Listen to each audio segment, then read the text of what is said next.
मित्रों नमस्कार।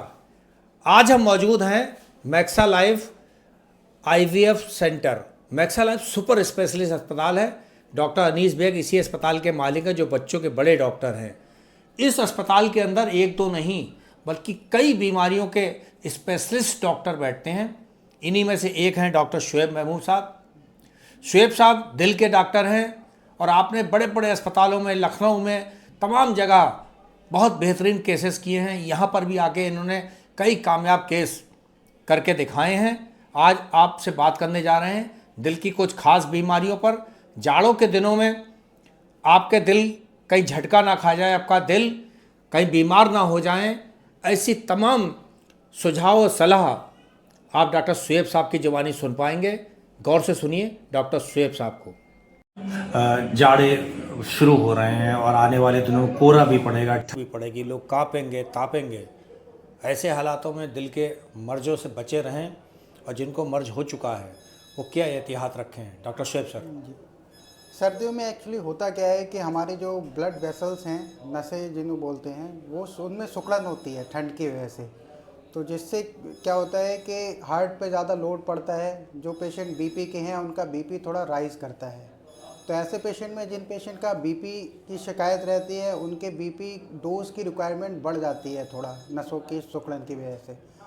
तो उन पेशेंट को अपना बीपी फ्रीक्वेंट मॉनिटर करना चाहिए। अगर बीपी रीडिंग थोड़ी सी भी ज़्यादा आ रही है तो उनको डॉक्टर से कंसल्ट करना चाहिए। दूसरा, जिन पेशेंट ऐसे ये हार्ट की नसें में भी थोड़ा सिकुड़न होता है, हार्ट पे लोड आता है, बीपी की बीपी बढ़ता है, तो उससे हार्ट अटैक होने की भी ज़्यादा चांसेस होती हैं। सेम ब्रेन स्ट्रोक होने के भी ज़्यादा चांसेस होते हैं ऐसे सर्दियों में। तो पेशेंट को क्या करना है कि उनके सर्दी से बचना है। तीसरा जो होता है, जो हार्ट फेलियर के पहले से पेशेंट हैं, जिनके हार्ट की पावर, पंपिंग पावर कम है, तो उन पेशेंट में वो अभी कंपनसेटेड स्टेट में हैं, फिर उनकी जो सांस उखड़ने की चांसेस ज़्यादा रहते हैं, क्योंकि हार्ट पे लोड आएगा और पंपिंग कमज़ोर होती है। तो ऐसे पेशेंट को अपनी दवाई के लिए मतलब डॉक्टर से नियमित रूप से मिलना चाहिए। पानी वानी जो जिनका बताया है कि कम पीना है, तो उस तरीके का उनको प्रिकॉशन लेना चाहिए। डॉक्टर साहब, दिल के मर्ज ना हो, क्या एहतियात आप बताना चाहेंगे, ख़ास तौर से नौजवानों के लिए जो दफ्तर में बैठ के काम करते रहते हैं और रात में जाके मोबाइल देख के सो जाते हैं, फिर सुबह उठ के नहाए धोए फिर आप दफ्तर में बैठ गए? कुछ दिनचर्या ऐसे लोगों को सेट करनी चाहिए, ख़ास तौर से यूथ के लिए।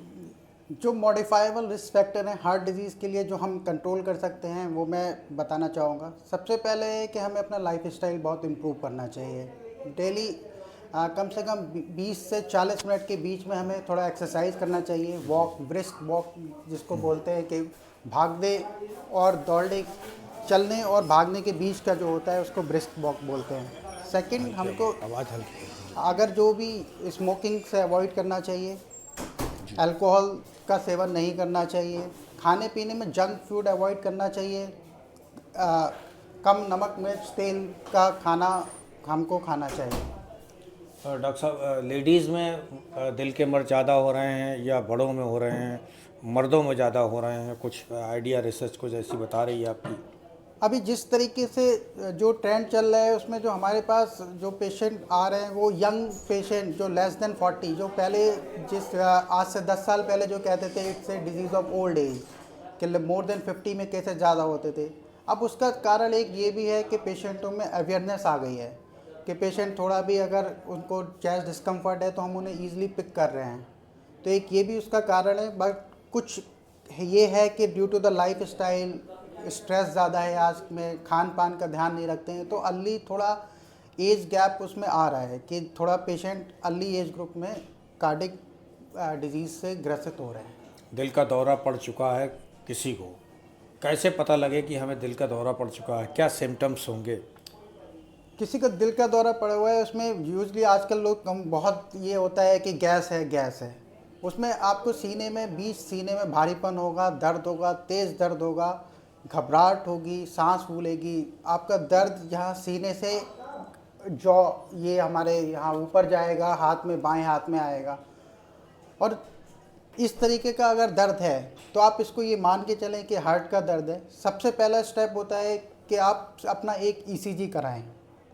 ईसीजी में जो ज़्यादातर ये चीज़ें पकड़ में आ जाती हैं, फिर आगे जो भी उसका स्टेप है आगे करें। आपने कहा ईसीजी कराएं, ईसीजी क्यों? ईसीजी में चेंजेस आते हैं। जो हार्ट की जो बीमारी होती है, ये हार्ट अटैक होता है, मेजर हार्ट अटैक होता है, एसटी एलिवेशन एमआई, उसमें एसटी जो है वो ईसीजी का है कि ईसीजी में एसटी एलिवेशन होगा, जिससे मतलब ये पता चलता है कि इनमें हार्ट की नस बंद हुई है, इनको मेजर हार्ट अटैक पड़ा है। डॉक्टर साहब, लोग जानना चाहते हैं क्या अब बच्चों को भी दिल की मर्ज हो चुका है, या दिल में छेद, बॉल में छेद, ये क्या है, कैसे हो जाता है? यूजली ये दिल में जो बच्चों में बीमारियां हैं, ये कंजेनाइटल होती हैं, ये गर्भ रोग से ही ये बीमारियां होती हैं। जो उस बच्चे जब छोटे होते हैं उस टाइम वो उनमें कोई सिम्टम नहीं आते हैं। जैसे जैसे बच्चे बड़े होते हैं उनकी मेटाबॉलिक रिक्वायरमेंट बढ़ती है, उनको ये थकान होना, सांस फूलना, ये वाले सिम्टम्स जब आते हैं वो फिर अपना इको कराते हैं, तब उसमें पता चलता है कि इनके दिल में छेद है। सामान्य व्यक्ति का ब्लड प्रेशर कितना रहना चाहिए आजकल जाड़ों के दिनों में? सामान्य व्यक्ति का ब्लड प्रेशर लेस देन 130/80 रहना चाहिए। अच्छा अच्छा अच्छा। कुछ सलाह और देना चाहेंगे जाड़े के दिनों में, जो लोग रोगी हैं और इलाज कर रहे हैं, दिल की दवाइयाँ खा रहे हैं, उनके लिए कुछ कहना चाहेंगे कि जाड़ों में वॉक करने के लिए लोग निकल जाते हैं, ठंड में शाम को निकल जा रहे हैं कोहरा होने के बाद, ऐसे मरीजों के लिए कुछ कहना चाहेंगे?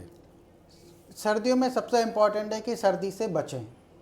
वॉक करना है, ये अगर मॉर्निंग में ज़रूरी नहीं है कि आप मॉर्निंग में जब ज़्यादा ठंड है उस टाइम जाएं, आप थोड़ा धूप निकलने के बाद भी वॉक करने जा सकते हैं।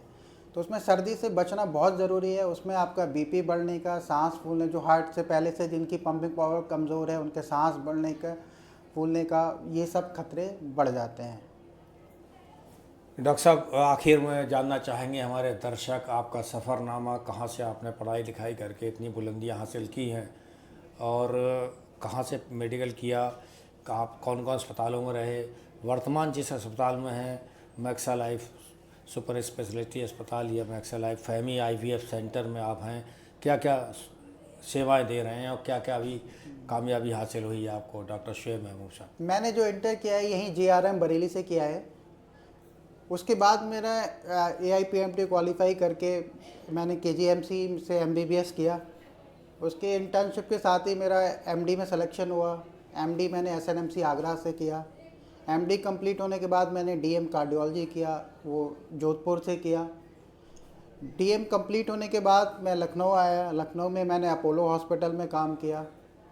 वहाँ से अपोलो हॉस्पिटल के बाद मैंने एरा मेडिकल कॉलेज में 2 साल काम किया। वहाँ पे मैंने बहुत सारे केसेस किए। उसके बाद मेरा एक्चुअली होम टाउन बरेली था, तो मेरा एक मन था बरेली आने का, अपने लोगों के बीच, अपने लोगों की सेवा करने का। तो मैंने यहाँ मैक्स लाइफ हॉस्पिटल ज्वाइन किया। यहाँ पे हम सारा कार्डियोलॉजी का सारा काम कर रहे हैं, interventional, non interventional, ECG, echo, TMT, Holter, ambulatory blood pressure monitoring, cath lab के भी सारे प्रोसीजर्स यहाँ पे हो रहे हैं, angiography, angioplasty, pacemaker, BMB, ICD, सारे प्रोसीजर्स यहाँ पे हो रहे हैं। हाल फिलहाल में कुछ हुए हैं केसेस ऐसे कामयाब जिनका जिक्र करना चाहेंगे आप? हाल फिलहाल में यहाँ पे हम पिछले महीने हमने बहुत सारी एंजियोग्राफी, एंजियोप्लास्टीज़ की है, माशाल्लाह सब सक्सेसफुल एंजियोप्लास्टीज़ रही हैं। जी जी जी जी। और कुछ कहना चाहेंगे? बरेली में आप किस जगह के रहने वाले हैं? मैं बरेली में बेहड़ी से पहले रिछा पड़ता है, वहाँ से मैं बिलोंग करता हूँ। Thank you.